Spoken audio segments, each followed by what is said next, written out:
Mallett. I'm an associate professor of public affairs, and I research how militant groups recruit people transnationally to come from other countries to fight in their wars for them, what we call foreign fighters. There wasn't really a lot of attention paid to foreign fighters until they started showing up in the context of the war on terror with Al-Qaeda and insurgents in Afghanistan and Iraq. But it turns out that foreign fighters are actually really common, and you can find them in at least a quarter of the civil wars in the last 200 years.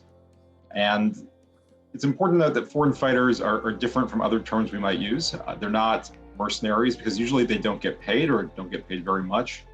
And they are not necessarily a part of a foreign country's military like in Ukraine right now. So most foreign fighters are people who join rebel groups. And if they're doing it for not a lot of pay, and if they're joining the side that's weaker because it's not the military, why are they doing it? There's actually a lot of data because we have these cases that go back hundreds of years. You can see between foreign fighters and what they do, how they're recruited, how they act, and what happens to them. So we're not just looking at Ukraine, and we're not just looking at groups like the Islamic State or Al-Qaeda. We can actually compare them across a lot of different cases. If you go back to the 1700s, some of the leading advisors to George Washington's insurgent army in the American Revolution were foreign fighters from Europe. They were volunteers from what's now Germany, France, from what's now Poland.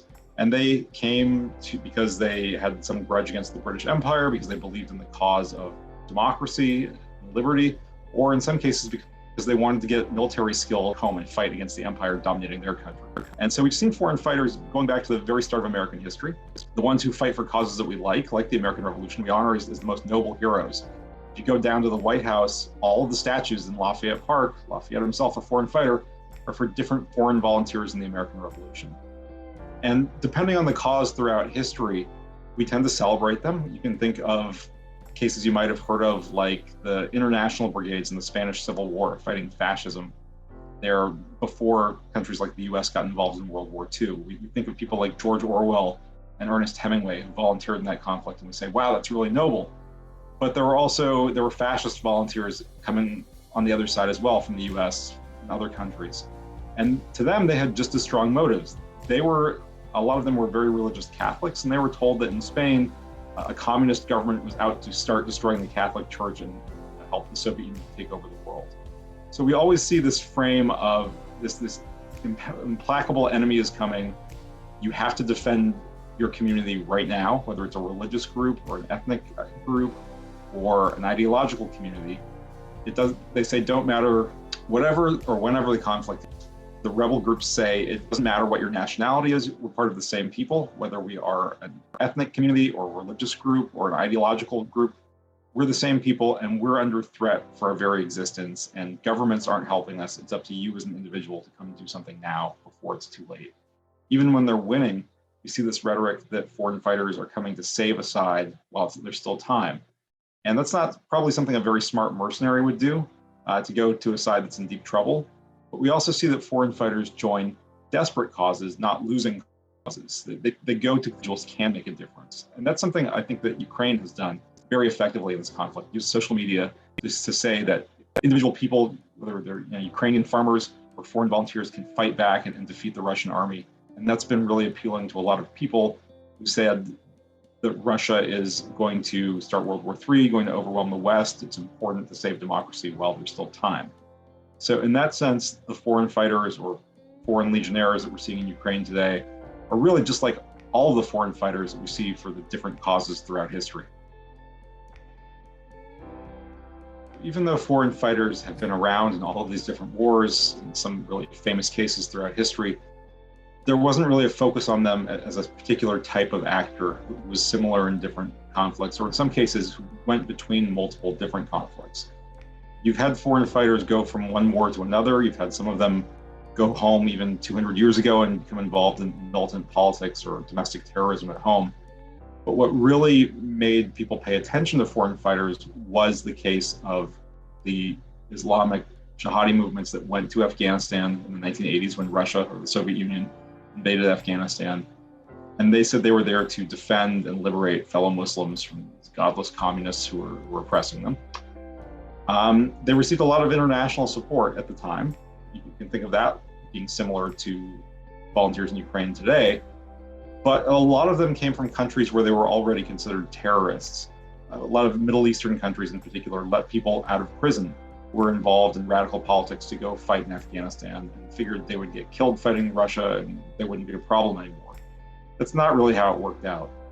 The foreign fighters in Afghanistan didn't make much of a difference. There weren't really that many of them in the beginning. The Soviets didn't even know they were there, but they believed they had defeated Russia when the Soviet Union withdrew from Afghanistan. And they thought, well, we can do this to the other superpower, the United States, as well, cause it to disintegrate like the Soviet Union did. And the big issue that made the foreign fighters in Afghanistan and the subsequent jihadis different, I would say, is that unlike all the past foreign fighters in other wars, they weren't allowed to go home. They knew that their governments would put them in prison or execute them or torture them, and the US had Pakistan kick them out as well. So in that situation, they went looking for other wars to fight that they thought were like Afghanistan. They said there are plenty of other cases where we can defend Muslims who are being threatened by communists or by Western forces. So they went on to Bosnia, and they went on to places like Chechnya or the Philippines or Algeria. And they took their contacts from Afghanistan and formed a global network. And so there were people who were involved in this continuing fight, these sort of semi-pro foreign fighters. And that was something that was new on a large scale with Afghanistan. And we did see some blowback coming out of Afghanistan. We did see some major attacks. You can think of 9/11 being one of them, with people who were involved in the jihad in Afghanistan. So the concern, I think, with Afghanistan was not so much about the foreign fighters, or later with Islamic State in Syria, was not so much about what the foreign fighters were doing, but the fear that a lot of them would come back and launch major terror attacks in Western countries. And there were a couple big ones. That the Paris and Brussels attacks involved networks of foreign fighters returning from Syria. So there were a couple of cases of this. But I think that's the focus of foreign fighters for most audiences until Ukraine. It was the idea that a foreign fighter instantly meant somebody who was a jihadi, terrorist. And we're seeing a different take on volunteers in Ukraine now. It's really important to remember that the conflict in Ukraine has been going on since 2014. And there have actually been a large number of foreign fighters, been foreign volunteers on both sides of the Ukraine conflict. Up until Russia invaded earlier in 2022, there were as many as 17,000 foreign fighters already, according to some estimates, most of them on the Russian side, but there were people coming from as far away as Brazil and India and Australia on the Ukrainian side. And there were actually a real mix of different beliefs and ideologies and political connections. There were some that were on the far left, but the ones that got the most attention, partly due to Russia spotlighting them, were the ones on the far right, with connections to neo-Nazi or white supremacist groups. And the United States already had some people on Homeland Security watch lists. There had been a case of a couple of American veterans who had gone to Ukraine, had come back and committed murder to try to finance sending other people and recruiting active duty soldiers to be involved in domestic terror attacks and then come to Ukraine. So there's already concern about extremism in the US and in Australia and some Scandinavian countries. But we're not really hearing about that as much right now. I think the fact that so many people are going, the dynamic of Russia being seen as a threat to international stability, has really recast foreign volunteers in Ukraine from being potential white supremacist extremists to defenders of democracy. Well, foreign fighters can be a real double-edged sword for the groups that they join. Yeah, they're starting out by joining the weaker side to begin with. That's the side that's looking for outside help. And so sometimes the foreign fighters have previous experience. They're combat veterans and bringing skills or financial connections local fighters don't have. And maybe because of that, it turns out that rebel groups with foreign fighters actually end up doing better than those without them. Most of the time, the government side, the military, wins in civil wars fighting against the rebels. They don't win. They still probably win more than the rebels with foreign fighters, but not a majority of the time. So foreign fighters or groups, when foreign fighters join groups, they tend to outperform groups that don't have them. In some cases, there are governments that say we won our independence because we had all this outside help. Politicians on both sides of the political spectrum in Israel say that it was all the thousands of foreign volunteers in their war of independence in the 1940s that really made the difference against superior numerically enemy forces that they were fighting. But what we see is that whenever there are foreign fighters, there's conflict every single time with the locals. The foreigners come in and say that the locals are kind of clueless or naive, or maybe even lazy. And the locals say that the foreigners are these fanatics with these pie in the sky ideas about causes they're fighting for who don't really understand the local concerns that people have. You see everything from bar fights to firefights emerge between foreign fighters and the local fighters they're working with. Sometimes when they're put into mixed units together, there are language difficulties that lead to real operational problems. And there's research showing higher levels of violence against civilians when you have foreign fighters.